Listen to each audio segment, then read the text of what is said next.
kaya ngene iki lek mbok paringe katut. Mbak Suci, kemarin ngaturaken menapa dibawani wong loro. Nggih, ana mesane karo punden sik kas dungon nggih, diaturake. Ya Pelok barang. Oh iya, mau hati-hati ya lah. Bawani monggo kersa ning langgam iku dadi ke pamundhut saka penyane Mas Slamet Gopala. Tasih. Kalau mau dari Guntur Pak Slamet. Oh, dari Guntur. Mbok pilih. Dereng mangertos nyantunipun. Berarti kok enggak wonten mriko? Sing pundi? Alah sing brengo sesat. Nika iki. Saingan kaos lorek nika. Sik. Oh, nggih sugeng enjang. Sing wedahe metotok nika lho. Bawane dandang gula menapa dandang gula bares menapa glacier. Ejen bandar kemawon. Niki Nanggut ya.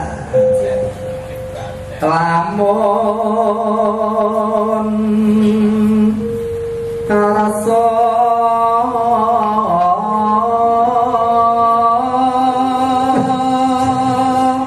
Suara kok empuk gandeng kaya tadi kaya piyayine. Piyayi kok kaya ula ya. dawa Piye? ning boten lekor-lekor Ya kirangan. Kuwi enggak. Yo, wis kamu. Anto jatuh Mas, kami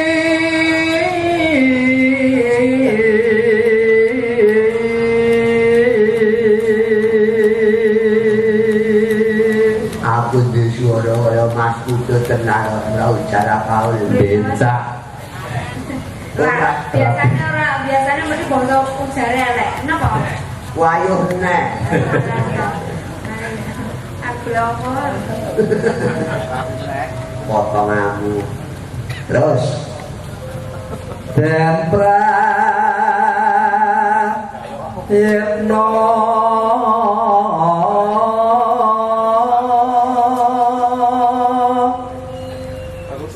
ing pamilih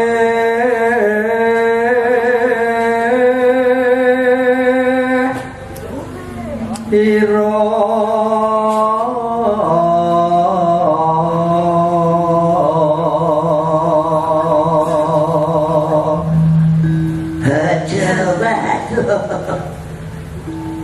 aja waton lanang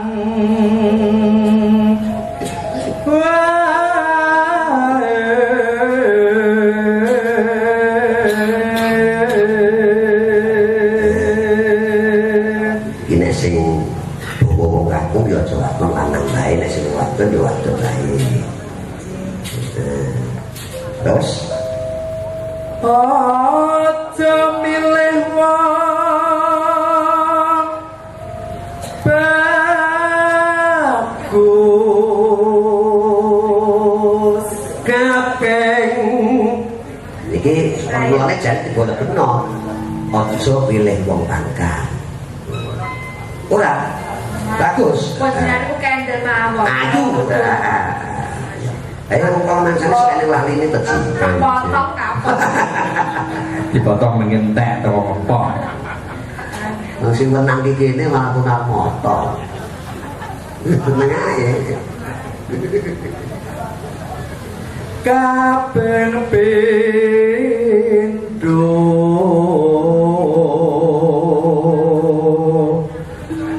milih wong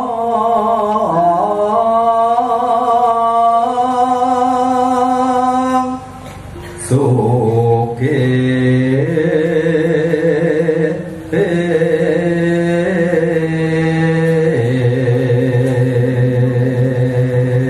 Pancen sesantine priyantun sepuh rumiyin nggih ngaten nika. Enjela ning saiki mboten. Diuntal apane?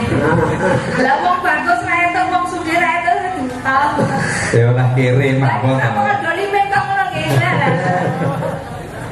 Lah kok iki jadi bojone kan iki kok dadi arane kok motor iki bae burbel tok. Ora lho nanya aku iki Mas Anggo. Lah kok wong bagus ra entuk Wiki ngono kuwi lho. Basa wis rasane kalaku pisan. Lah aku gelo. Lho sama aku ki wong aku kok ngene nek tuman lho bulane kok ya kapok pisan. Kok gelo. Lah gelo tak pawakane ya apa-apa ngono ya. Agak niku dapat ya. Barang isine banyu tok. Carane nek abot aku yo tak ning ngesor ae. Ya, Lah teng story kula nuwun jare nyatet lho. Iki eneng ngesor ki lungguh ngesor kok ngene iki. tegese ora banyu ning angin gitu. Ya, ping telu Pentalo pangkat derajat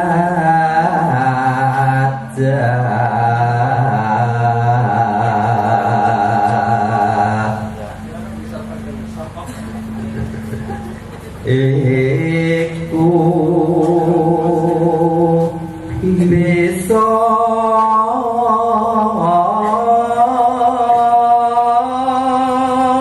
Mas. laro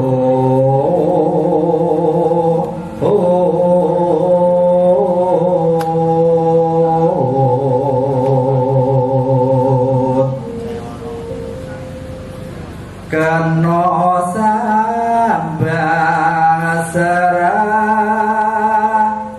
ungan kapi Luteng luteng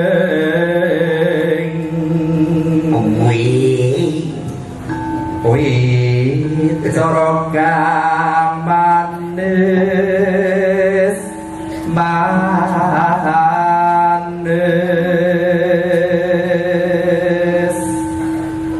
marmane den prayitno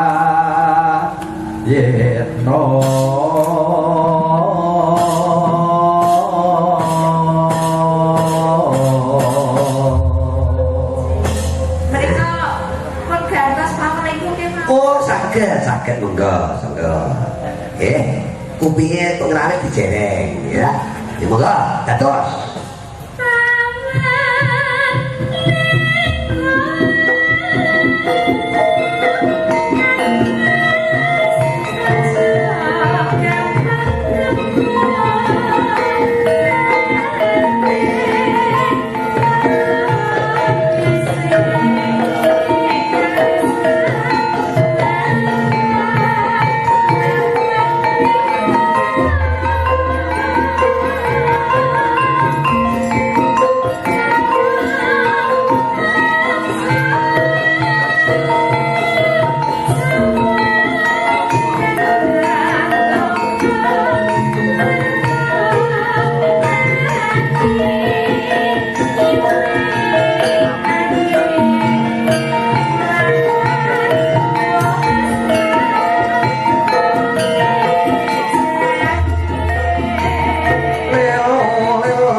Aku gawekno dolanan sitok meneh nyang Mbak Suci.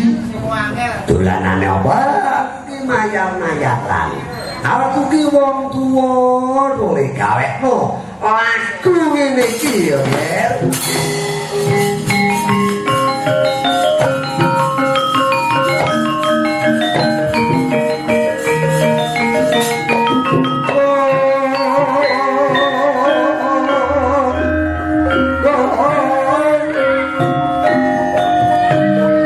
Semari kaden prayenko cemure sikram balik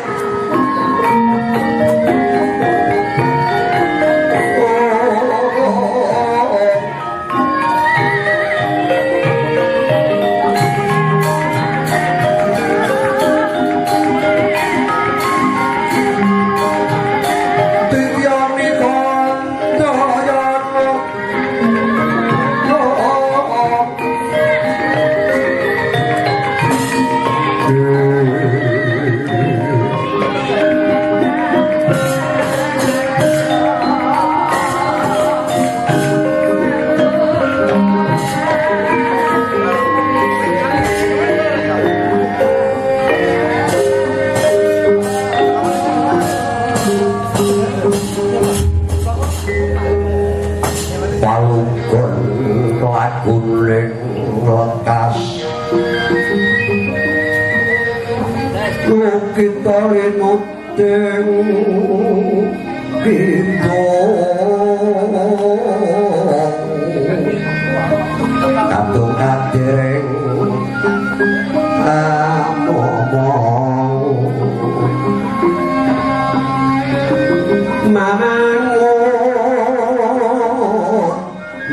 manara ayu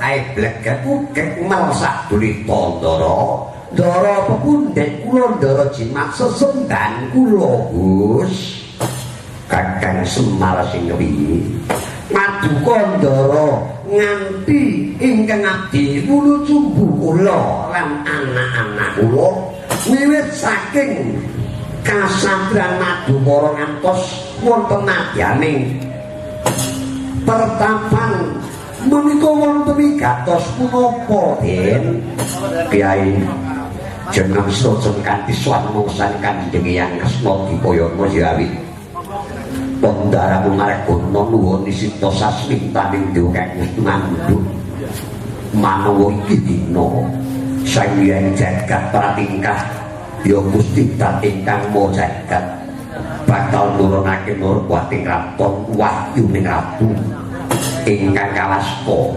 wahyu widayat pitu Kakang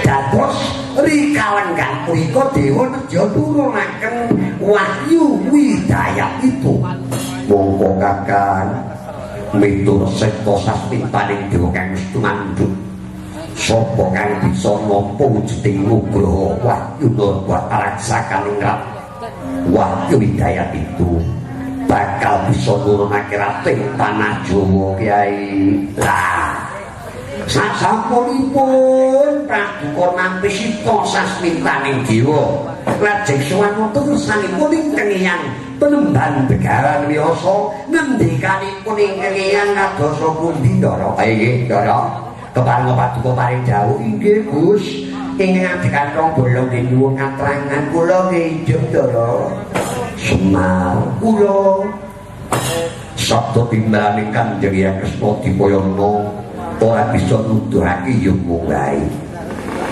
Wadawan pasrah marang paduka kaki dah nyang wara santo mulih bendarem pisan tu gawe nyadong Nurpati kraton Kakang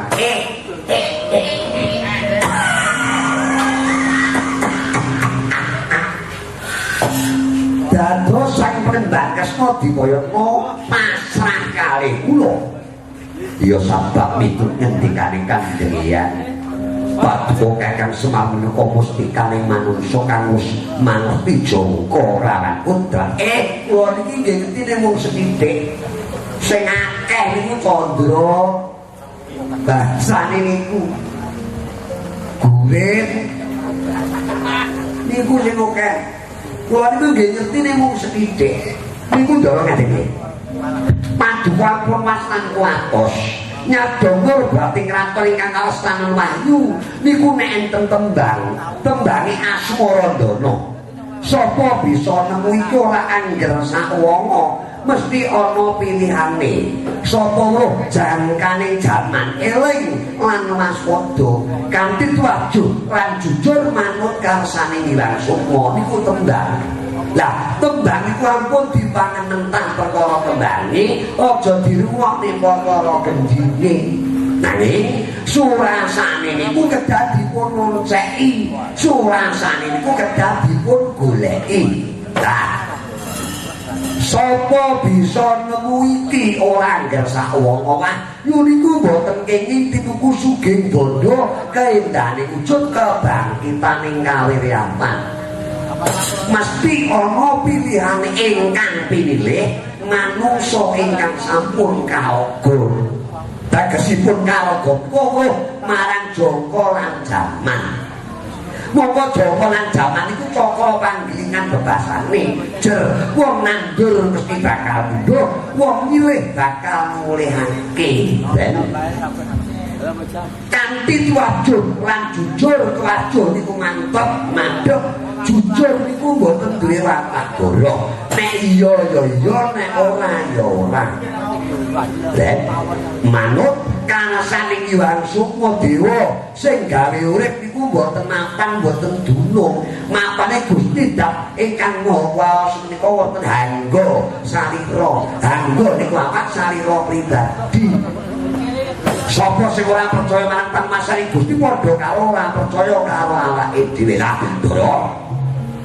Paduka Ndara menika satriya Pandhawa, pa menika pati ingkang ngalepit kapermakune do uripe Urita.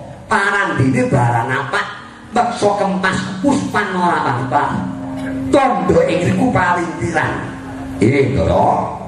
Manungsa ingkang dalbi sedya boten kasembadan menika tandha yen kalipyan tandha kirang kemenang nggihipun nyuwun dhumateng panguwasane sing gawe jagat. Monggo nggih. Paduka menika satriya sak menika nenep pritulya tuduh saking negari Amarta. Aniku urip Marta niku tentrem. Negara Ngamarta niku pakuwane katentreman. Ratune Prabu Guna tali Rama guna niku pakaryan tali niku paningset krama niku rabi. Dene panjenengane sinuwun napa Ngamarta menika ngagungaken panembahe kawan Gusti kanthi dauping rasa pangrasane. Panenggahe Raden Bima Sena Bima niku tekad Sena niku gedhe. Manungsa sing gedhe tekad niku mboten enten kejari namung Ndara kula Werkudara.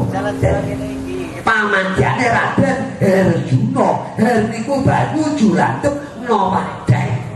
Patko kedah ngertos lembuting ciptalasa budi langkasa nganggo kekudung budi suci teteken budi rahayu kanthi neng cipta sariji gemelenging tekad kinarya pancadan padawi pangira Dandya Bala Bandha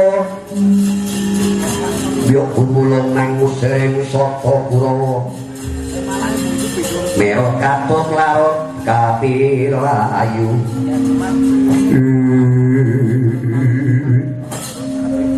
padang teterangan penggaling pendal Margono Kyai banjur dalan sing pikang bakal tak tempuh murid bisa kasendadan kegayuhan ingsun nyabdong nur batik Ndara Patko kedaman kemantap percaya kalau pengawasan sing gawe jagat nek wingi ati panjenengan niku terjagat lor delalah wahyu niku ditokne terjagat lor nek percaya marang panguwasane Gusti neng ati jenengan enten jagat kidul delalah wahyu niku diturune terjagat kidul kantun Paduka Ndara yen ngono ae Kyai tak taruhi Kyai.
mulung mangusir saka krana katut larut Sikra soto moto tanyo patine padha lumayu sinik ketinggaroy sang tanan jaya ingkang sampun nganti repat ul sumbu madukara kila Semar mawa karek Pedro sumawa baget ora kaya tindake gawan Kunto Wibisana ingkang sampun nganti penemban begawan kapian keperangkul Dekyaka Sumata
mungkin percataan dan wani ngali joko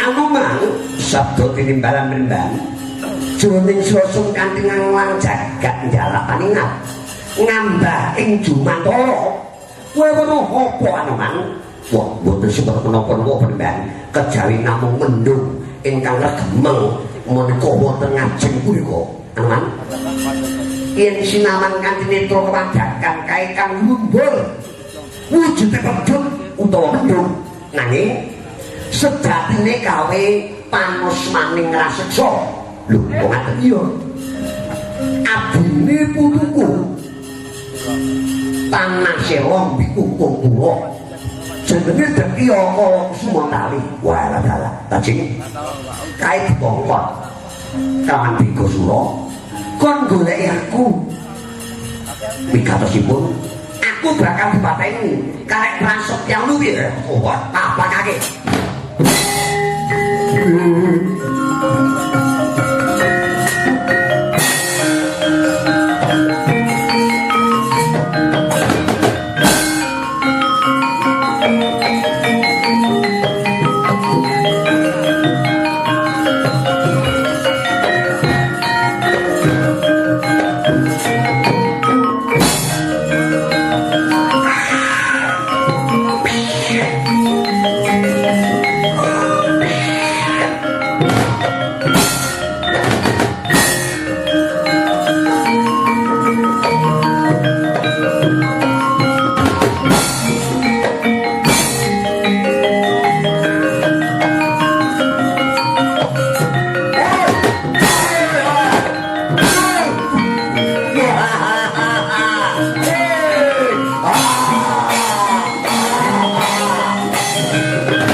Cina jago kluruk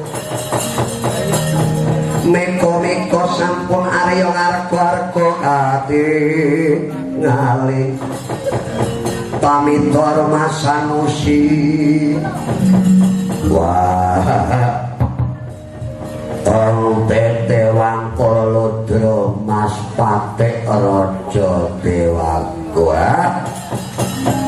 nggonku nylamur laku wujud pedhut ora sangkaning pilaing nggonku golek memangsang ya sabab moni dawuh timbaning ratu Gusti kowe iki ana makhluk wujude putih memplak kaya kapoten wisane kowe makhluk jenengmu sapa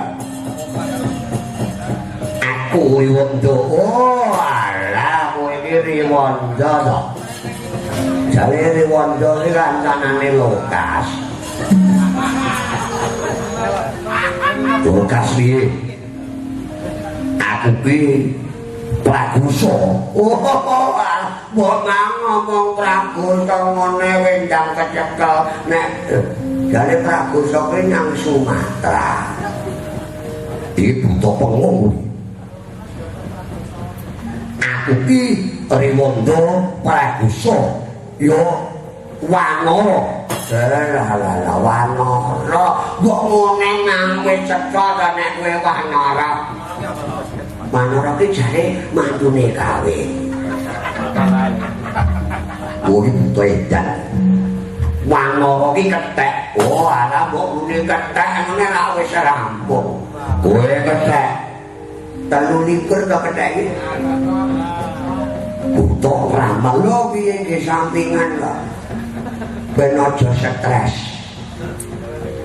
Jenengmu sapa? Aku pegawan Kapianu Mano kowe janeman to. Buta nyawa wadi mimbo wedhus kowe sapa aku abdi kinasih saka mbikungkung ora disun Prabu Bikasura aku Dekya Kala Kusumandali nganglang jagat jalak paningal goleki pepuranku ing Gedawarna Kidang kang milantutu bangsane satu kewan pepuranku manungsa sing jeneng Raden Gunawan Kunto Wibisana yen ketemu Pak poteng kuadane Tandya Para Pandhawa gumulung manusering Sata Kurawa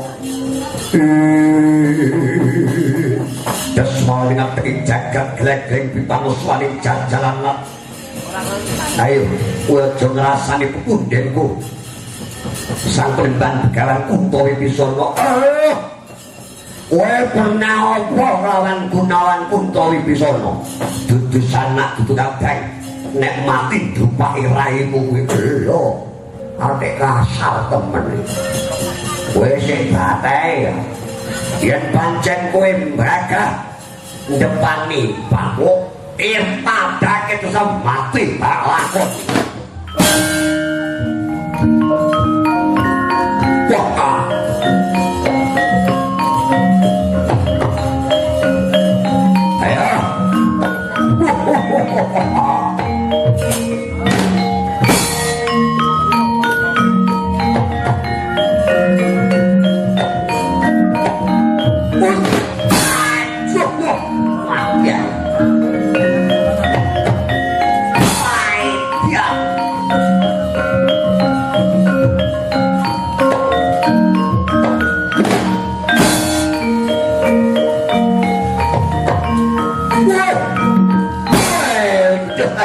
wah wah merenon piling-pilingan para ya wah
Mejobrata.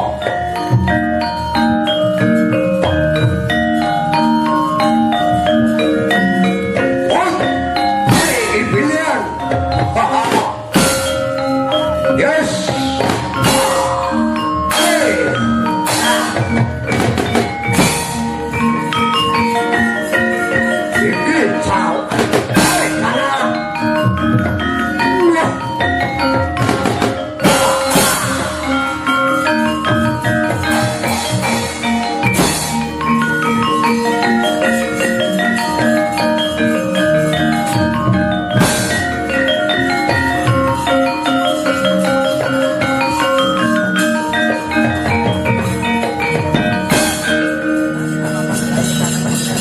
Manganjora kuning angin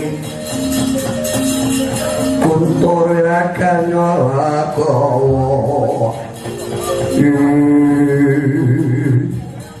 ayo ojo mlayu Hanuman kene musuh bobot kan temamu kowe ngalang-ngalangi sediaku wani mbedheki kelawan Raden Gunawan Kundawi bisa muhir Usumong talil jegemil mustakan ojo bunga hatimu harap nuri padang petengah kalus aku lekah tanding harus di sing lengo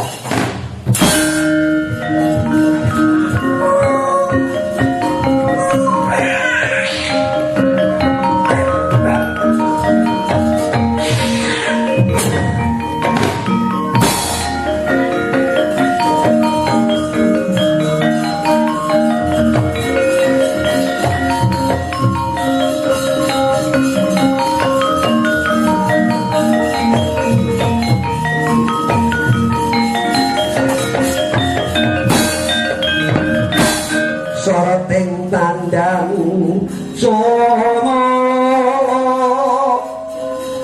amadang itu pasareyan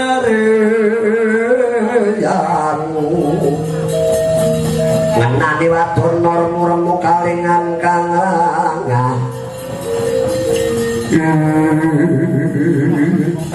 jagat yo Pak orangnya yang teki omong sumon tali gelem dadi dutaning putuku Prabu bingkung kula Prabu Bikasura kinen rasa lan anakku jebul sekti mondho yo prawira jae kalebet Hanuman aja waleh nggonmu tetandingan nandingi teki omong sumon tali aku tak golek jago Hanuman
Kandayana titi sonya kakak ngarang kapat mongso kandoro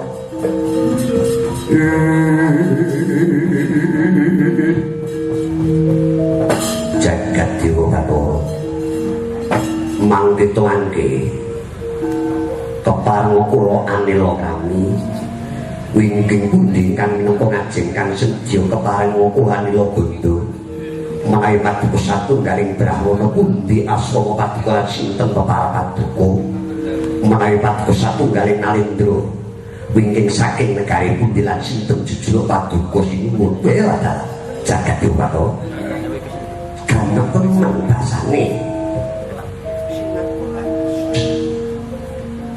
Raden. Nggih. Mboten nanti dengaring-aring. Kula wingking saking petapan Kuntara. Wingking saking petapan Kuntara. Dene para kula Penemban Begawan Kunto Wibisana. Iki dipun tepangaken kula wingking saking negari Ngamarta Madukara kasatriyan kula.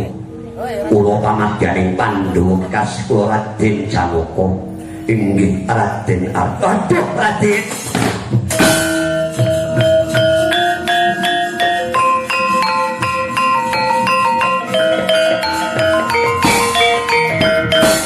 Jagat Dewa Raden nilaken dening panarima. Dene kula sampun pinanggih ora Paduka Raden. Kula ngaturaken tatin mugi kadung Raden. Nggih, Penemban. Dawa sami-sami Penemban. Lho. Menika kados ndara kula Raden Gunawan Kunto Wibisana nuwun. Lho, kowe sapa? Lho, napa sampeyan pangling karo kula to Penemban? Ora aku wae. Aku kok lali karo kowe. Biyane ngetenge piye, ngetenge. Kula ringkang dipunutus nika lho ngeteraken nawala kalian reka napa kesupen jenengan. Kowe apa pitu biyen langke ngenten mung yo ora salin. Salin manggan iki lho. Bedo niku wis jaman sebelum mriku doae kurnia. Jari pun panggan. Nggih. Wis ati nek nyolong niku yo. Kare sampeyan. Kok ene dalam ruwet mesti ganti. Entek dilanukane dalam rentangan ae. Sing mburi apa Bagong? Nggih, kula Bagong. Saiki kowe kok salin rupamu undang nom. Oh, pripun ta? Kok tak ember-ember kaya Pak Sarno.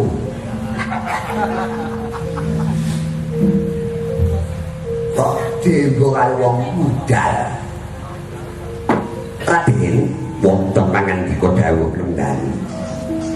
Dados kawuhanen Paduka Raden.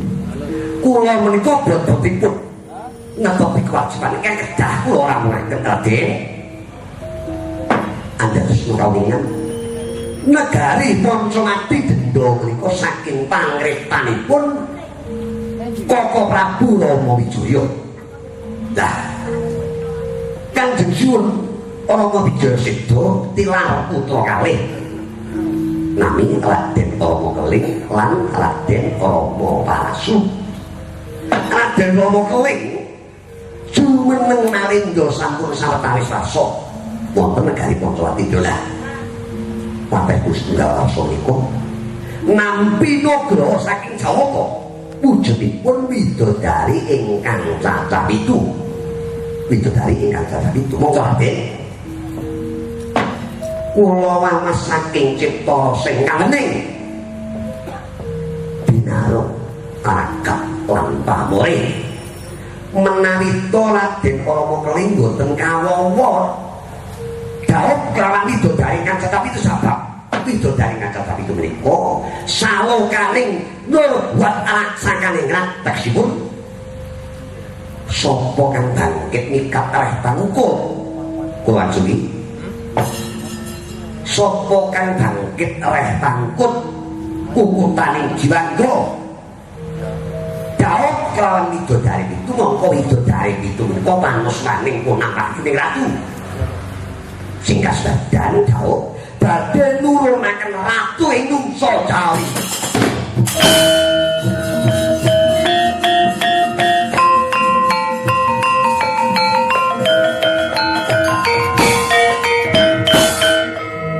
Menawi tetel mengatakan Penemban kepareng Paduka paring tedah dumateng margongan jogipun kula saged doyong nur bating Raton Wahyu Widadi Raden.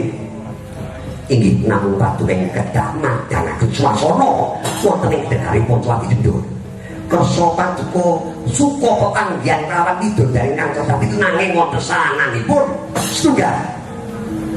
Paduka kedah saged mejahi Kesumotali. Dadi apa Kesumotali menika badhe mejahi kula ingkang katembe tetandhingan lawan sikapé Anoman. Apa kalih? paduka kasembatan boyong punawah hidayat itu nanging saged ngajaraken dhateng kamulyanipun asal mula bane Raden Ramakeling paduka badhe kasembatan jauh kelawan widodari capa pitu nuwun tambahan sanget temen.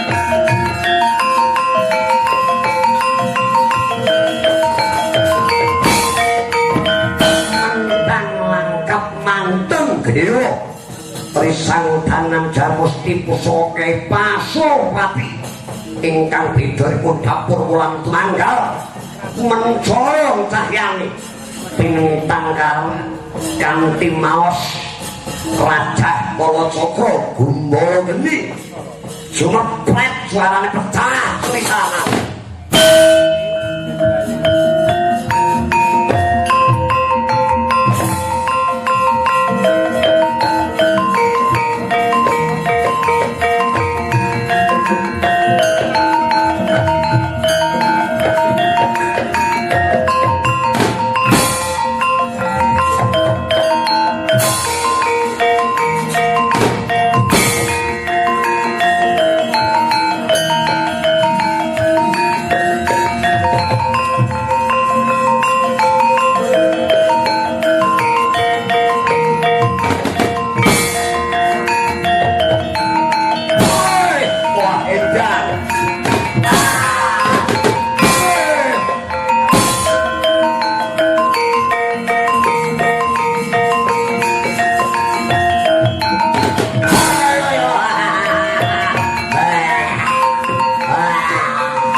Miteng Nagasari kowe bakal jagat diwata ana wong kumlancang wani mateni musik bendang begalan kabeh aman padha karo milani jagane kabeh sapa pinangsan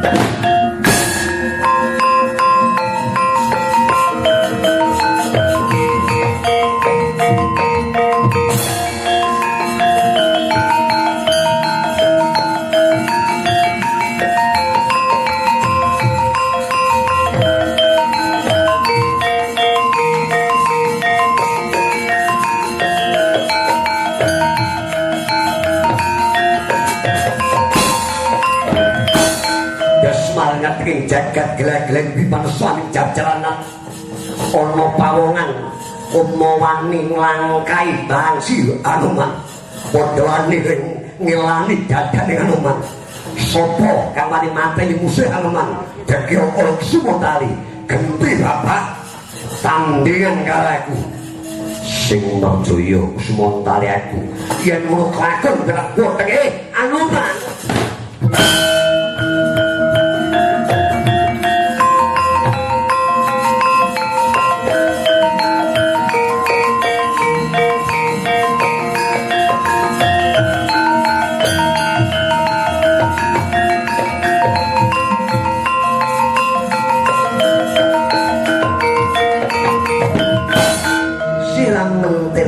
kesabaran ya Anoman menekno rasamu ningno citapmu nggih wonten menapa Dewan dene kula badhe ngrangket satya mriku pados sangat dipanembang dados pawan Anoman sawangun kanthi permati sapa to kang ngamasa Dagya Sumatali ya kuwi sing kok goleki Raden Mas Harjuna pamadyaning Panorba Raden.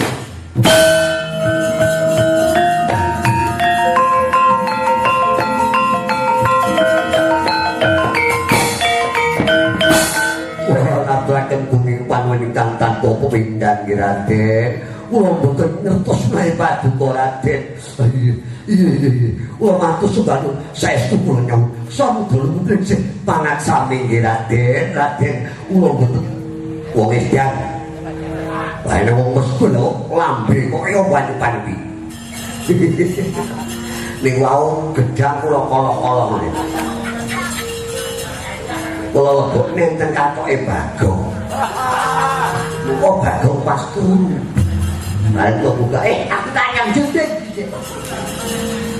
Dikira nelek. Nyuwun pangapunten menika Raden. Ora dadi buya kemampuan umam. Anu mau kados pundi mendan. Coba sendiri Raden. Sabda tinimbalan nelakake panarimah. Dene Paduka Raden sampun saged mungkasi nyampurnaken Debyaka Kusuma Kali munggah dhateng Pamancat. Namun kirang setunggal Paduka kedah saged merjaya Sinun Prabu ya anak Prabu Rama Kelih saking menika monggo Paduka kula jujug wonten taman pamadiku dipun tambahi panjenengan.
Kena soroting surya lan gunung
di langit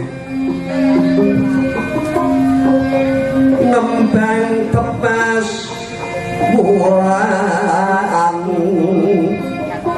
supaman mira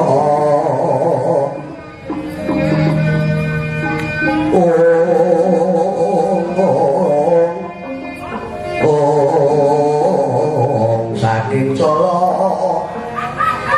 nidi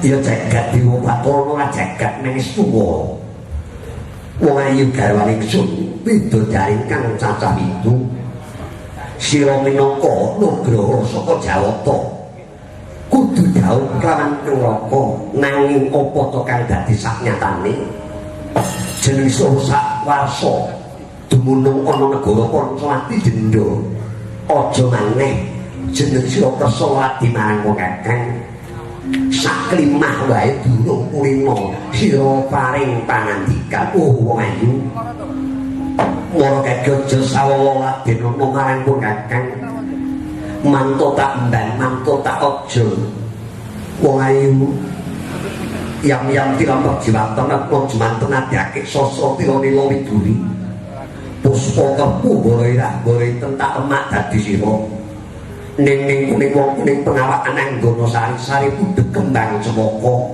semoga tresnaku saya ketara ini sapa boyo dhewe karo jenglang pinaku belum awan kajebamu Prabu ora mekeli ora ana maneh wong ayu janca kumakut mancing samudra wilagan nalaka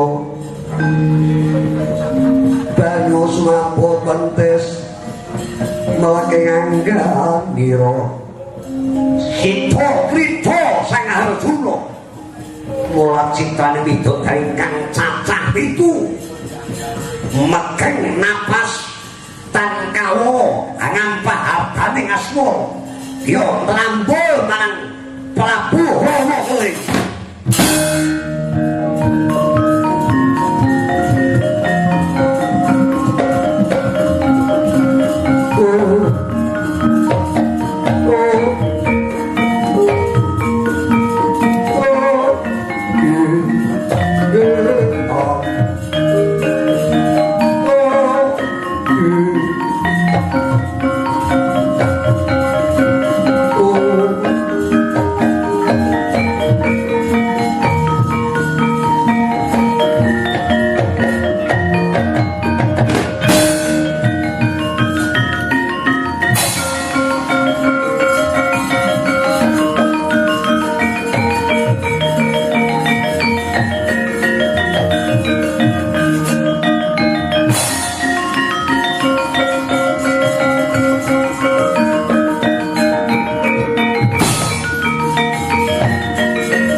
Brahmarena sampun duking jagat yuparo ora mangsa dosa ora mangsa sumput ana manungsa nyolentah rambung matang kena wis apa mulai omnipakmu Prabu Rama Keling iki sinata pamadyaning Pandharadèn Arjuna kekasihku tepomo Nalindra Pancawati Denda Prabu Rama Keling dosa lan kumudakama dosa gendong dosa indik ayo tak jaluk garwamu widodari cacah pitu entuk tak jaluk ora entuk ya tak jaluk dodomu tak plera tinatap sikro duka yayasinipi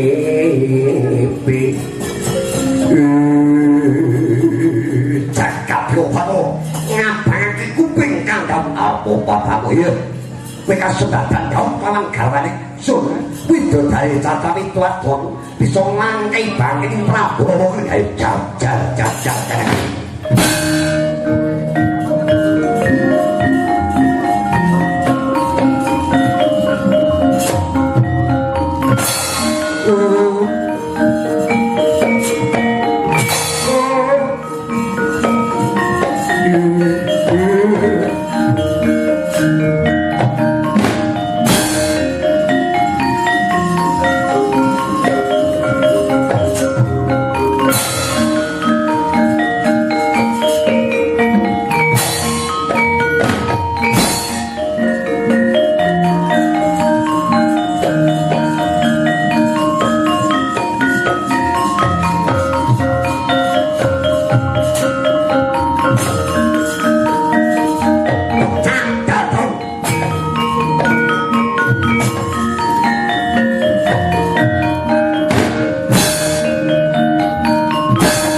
gini mungsuh bobot hantokmu wani nyembah Raden Janaka ya Janaka ono barang ojo kemilu mustakamu jubung hatimu dupeh kowe bisa ngasorake nanging sarane kowe kuwo nadaiku saka kraton Sponsrati Jendra Kiai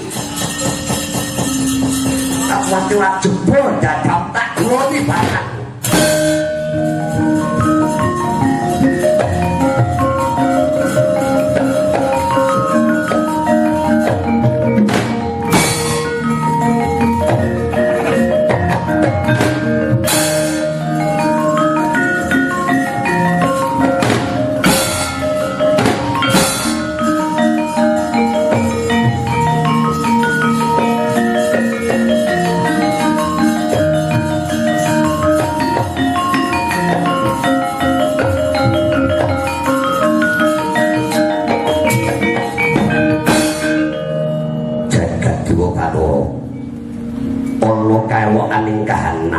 lakon iki ana pusaka ing pengajap Prabu Rama keling nyipatake pusaka kinen Merjaya Raden Arjuna jebul ana pengalpaning Raden Janaka pusaka kaya manungsa nyembah sedokan ana sak ngisoring dramaku Petro aduh mengeneng enten iki kowe ngopo mungkin tetas kecilan mungkin dipotong sak ini ombe ya atos ya ini nyawa sing ombe lawrok untuk nggih bunga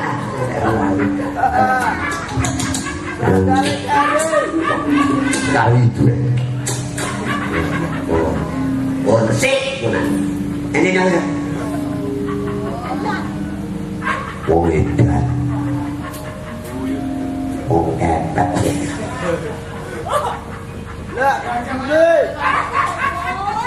aja guyu ae ikono pusaka kaya sipating manungsa nyembah sedokan wah ane kula mboten ngerti nek bangsane gaman-gaman iku dudek lan nek ngertos penemban begawan Kuntawi Bisana Aturana Nindrat wonten bari paus Nindrat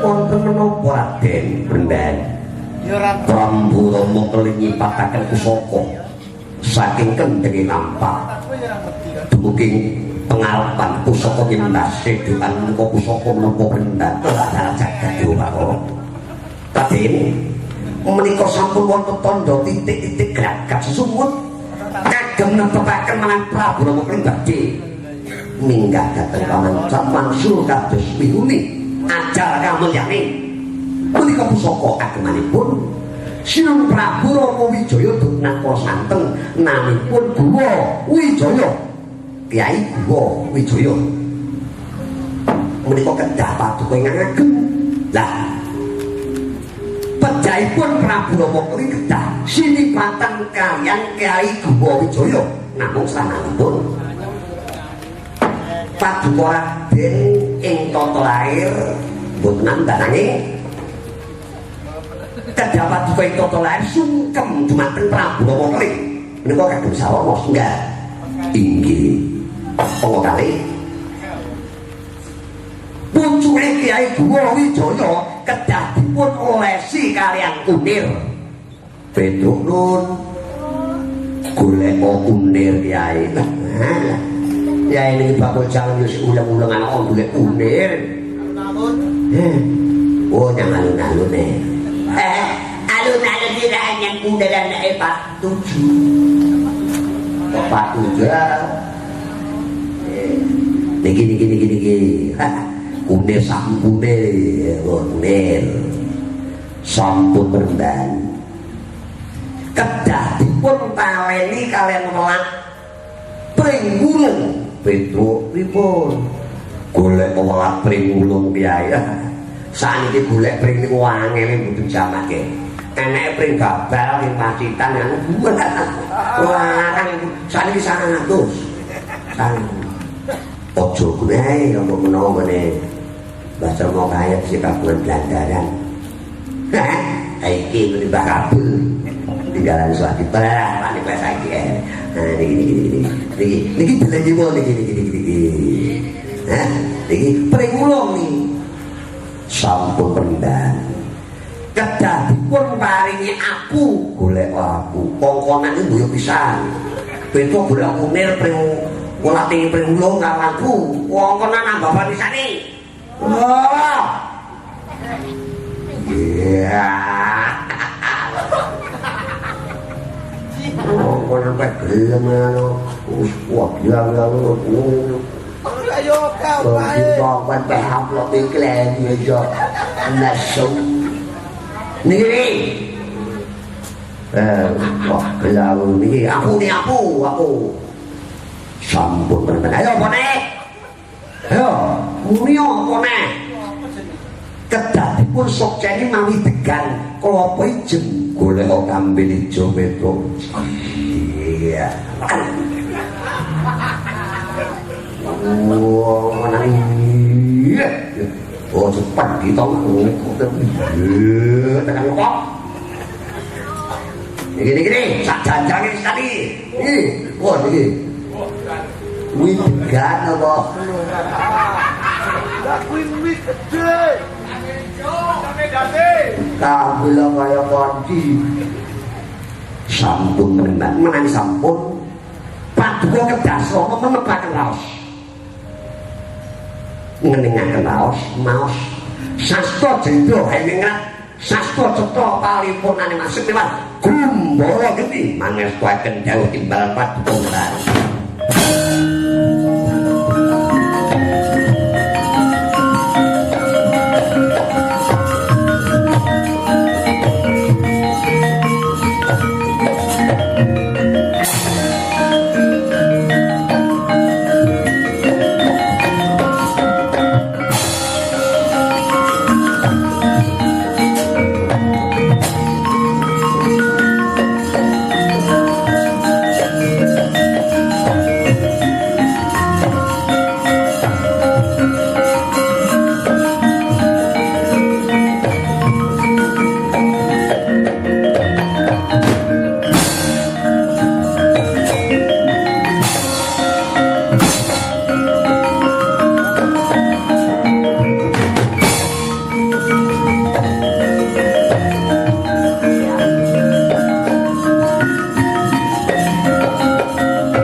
Raden.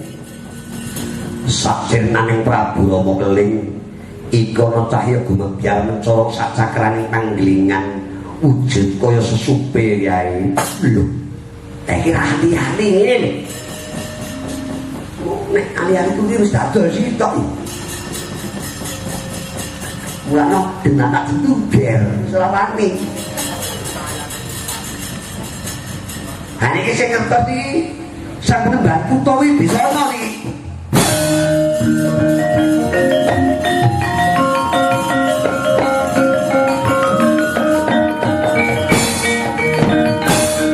Penemban wonten menapa Raden?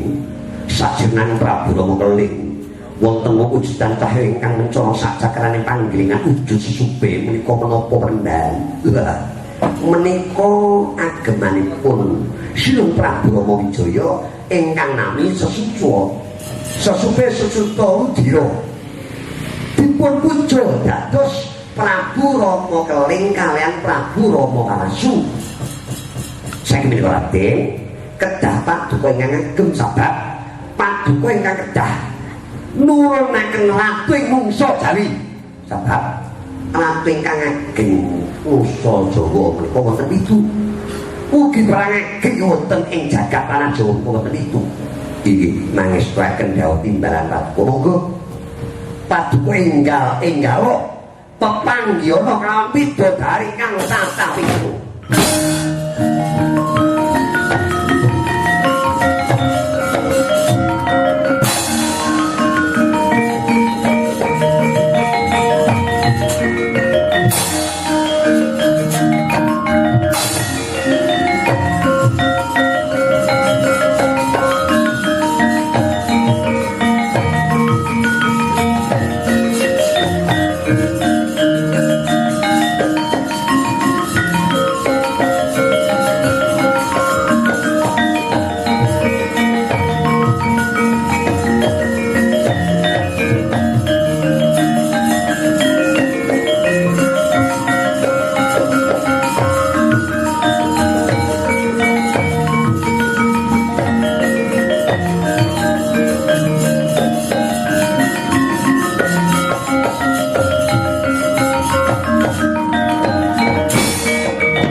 Ndadekno karohananira Raden Prabu Rama keling pustakaning pati saka tanganing Raden Arjuna manto jeneng sira widodari cacah pitu ndak boyong marang negara Amarta bumi gonjang ganjing langit klap-klap katon katon lereking sanging risang mawe gandrung jalma limpat semrapat amat marang gragating jagat kodating Gusti Dat ingkang maha kawosotan kena wiradatan widodari ingkang cacah pitu minangka salokaning wahyu widaya pitu kinedhapake dening Sang Danaja Sajiwa manjing dadi salokaning wahyu.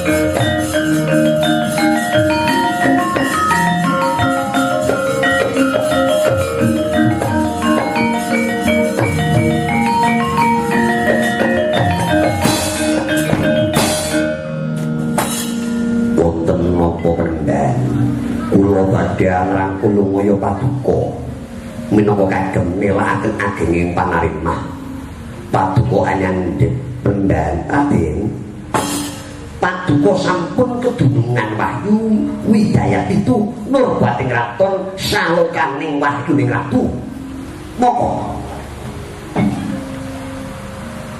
nurbat salokaning wahyu widayat dengan saha saja paduka menika boten kenging selaminipun selapan dinten paduka gempok singgol dateng salah sawijining sinten kewala menawi paduka singgol setunggal wah badhe ucap saking menika Raden Paduka wiwit piti mangsa kalenggan punika malam tanggal setunggal Suro kula bali wiwit malam tanggal setunggal Suro ngantos paguting mulat Suro Paduka kedaan lampahi sesirek aja nganti kepok singgol kelawan sok sinten kewala inggih mangestuaken dawuh timbalan Paduka Prendan rening Paduka menika mangke kathah rubeda ingkang badhe tumpuk dumateng Paduka Raden kula suwun kondura dhateng negari Ngamata jujuka wonten ing gedhong peteng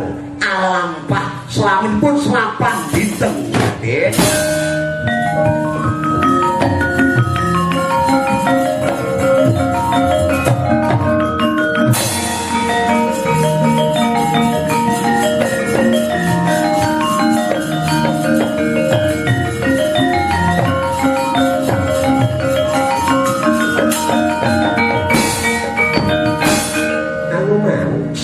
timbalan-timbalan rampung pakaryan ngopo dene panjenengan ayo aku tak kundur marang Kuntala bahaya marang Gendasada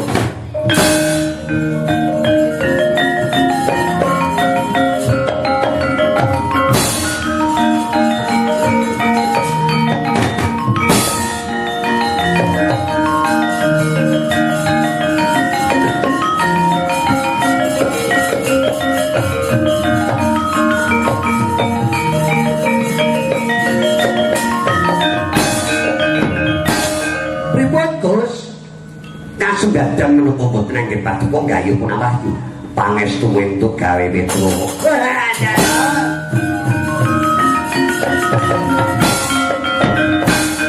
Ini napa Gus? Sang kula badhe ngrangkul pas Pandana kok ngantuk tangan terus kukur-kukur. Bareng aku entuk wayu kok duwe lara gatel apa Kyai. Kowe aja ngrangkul aku yen ketularan, subuh kaya ngene rasane to. Tak kukur nganti rak-rak kaya ngene. Lho, delok kaya ngene mruntus kabeh kaya ngene iki. Lelelele. Wah, ene kudu barang iki ting dilembok kok dadi. Kok bet. Jangan kok. Niku penyakit pun. Nah sing ngene iki jare Bon Petro.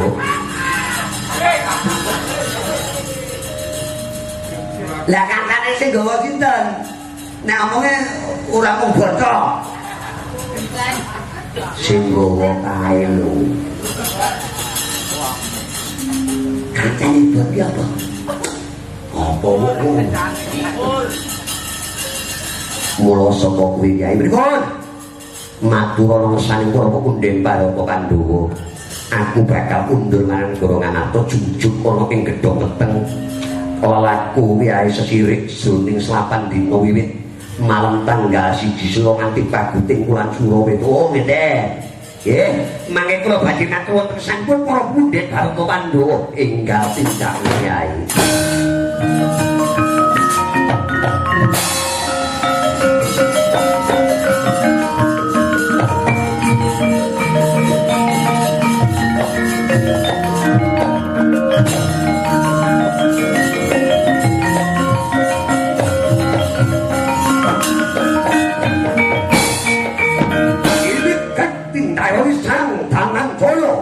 Ingkang sampun kedungan wayu hidayah itu jroning penggaling dia alampas cilik manjing ing gedhong peteng bauta kaya mangkono ora kaya kangkon negara tanah silung pikukum pura wacane sang babu uwicik suarane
mangusir mangusiring sapa Kurawa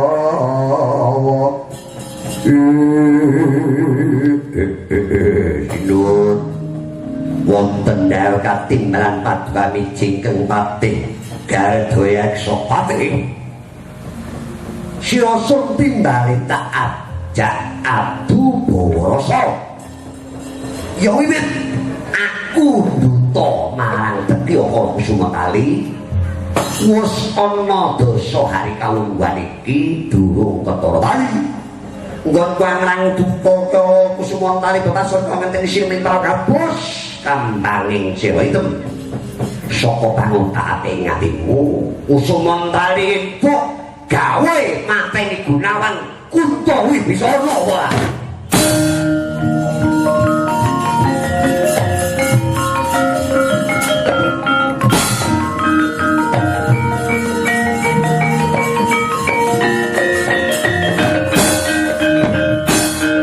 Tumenggung Sudir untuk aturakan dikinimbalan Luaris lonjong mineswanmu Jadi ngaturakan dapur ketilasan bi Anggin kelenggerahkan Tetyaka Kusumatali Upadi dunungipun Gunawan Kuntawibisono Kusumatali pecah saking tanganing Raden Janaka pamadyaning Pandhawa Dondo muntablir tinatap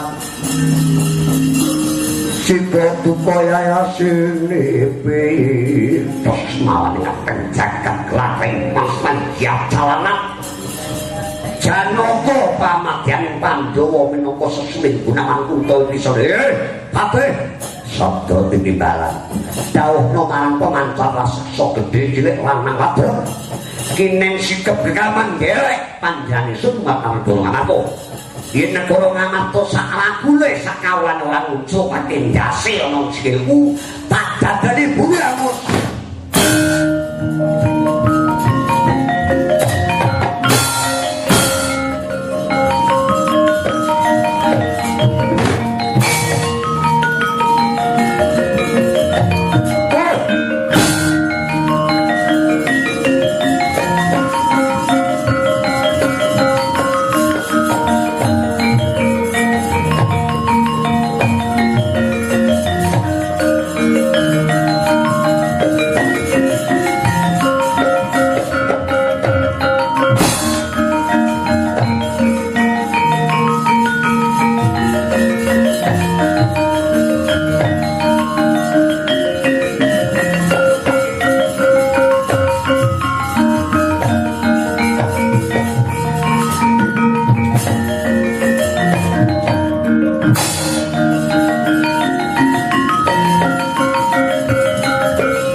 nyandung duka ingkang kathah-kathah ingkang raka lan datang nggih kula suwan paduka Yai Kuntadewa Koko Prabu kados pundi Yai mbok menawi paduka dereng rawuh wonten negari Ngamarta kula kinten kula piyambak ingkang damboyongi rawuh paduka negari Ngamarta Koko Prabu nggih sasampunipun kanta ngabiyantara paduka wonten wigatos kula dening paduka adreng ngrawuhaken ingkang raka dwaraka ya ndang kandha marang kakangku Koko Prabu boten kula mbali malih atur kula ingkang sampun lumantar anak kula pringgondani bilih rikalan punika kadang kula pamadyaning Pandhawa si Janaka mendra saking kasatran maduka ingkang boten paringikan dumateng para kadang mandhaping para putra santana yang kula warga negari Ngamarta Koko Prabu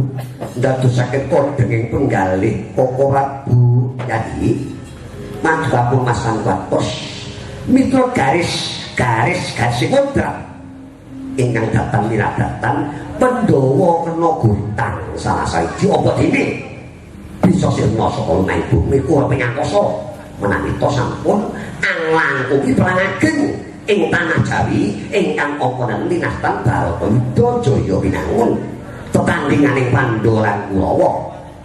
Nanging niki menika dereng mantra-mantra duados kula kinten Janaka badhe kidul.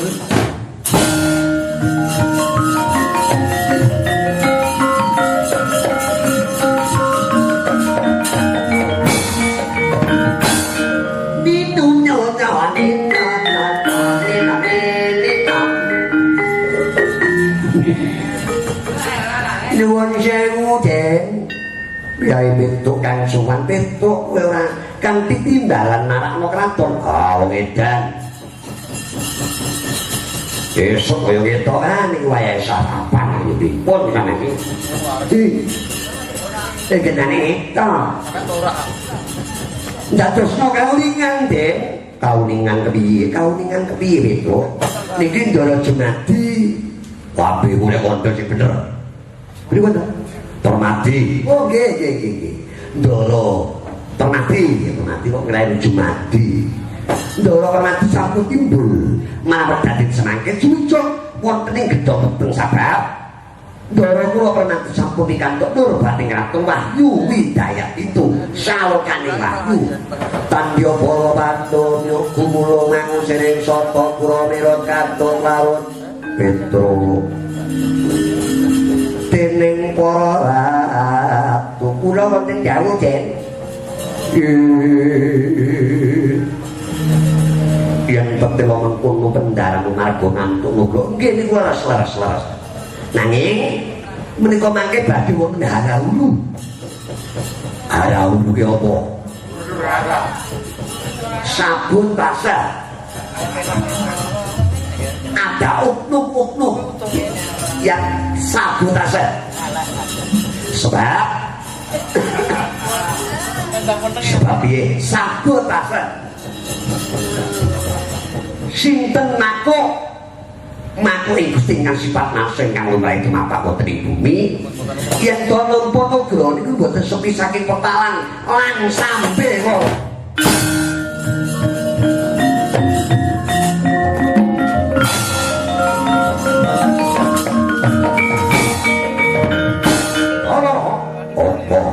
Tinaganku yen ana muratan tantrimane Nalendra saka tanah Sirwong balekno ya di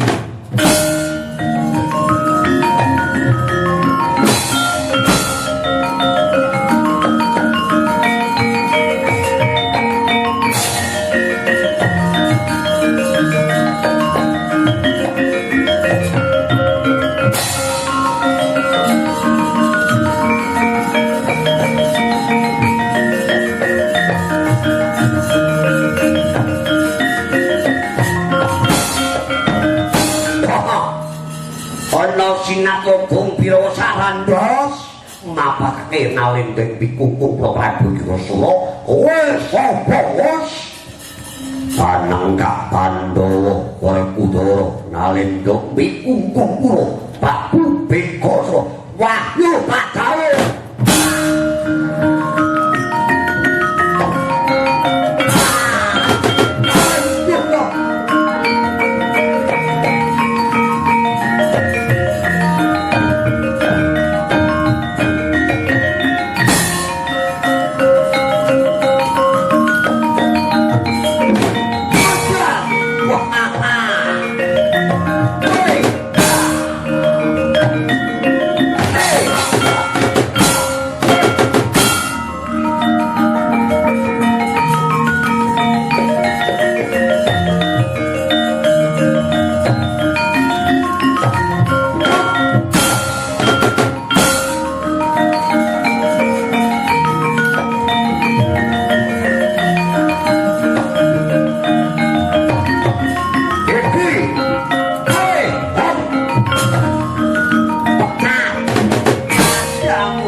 iki.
Makeng lampus Suratira lebur dening waduh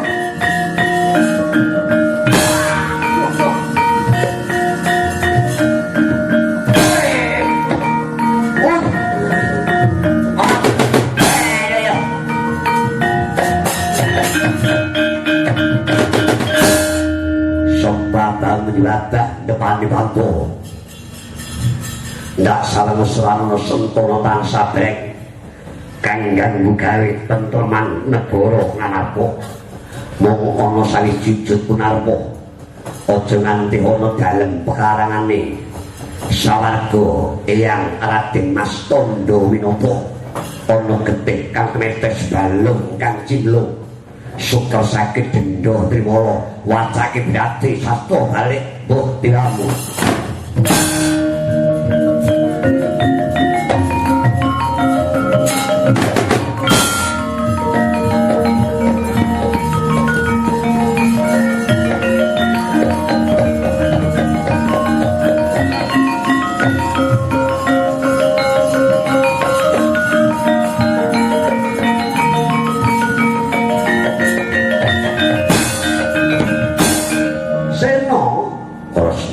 tengah kang wopo purnaning lelakon kadang pernah dius timbul malah us antuk nagara wujuding Wahyu Widapit Sena muga-muga Wahyu Widapit kang sinandhang dening adimu Janaka andayana marang keluarga ing negara Ndrawati Ngamarta lan ing tanah Jawa ira-ira sing kandhane Tresna kakang Ibu tak jaluk aja mesti mundur marang Negara Ndrawati kamu ndak abri lorong sawetara negara Ngamarta yo Sena rene wong urip ana kang urip aja lali mantan bahaya sira Kanthi manding sanggar pamujat manembah mantan wasan Gusti Kanthi agama kang ngasuk ya mung sesantine monakang Sura Sudira jayane kanangrat sira brasta tekapi olah dharma sudi satemah manggiya rahayu Rahayu Wajrata Mustaqim. Wassalamualaikum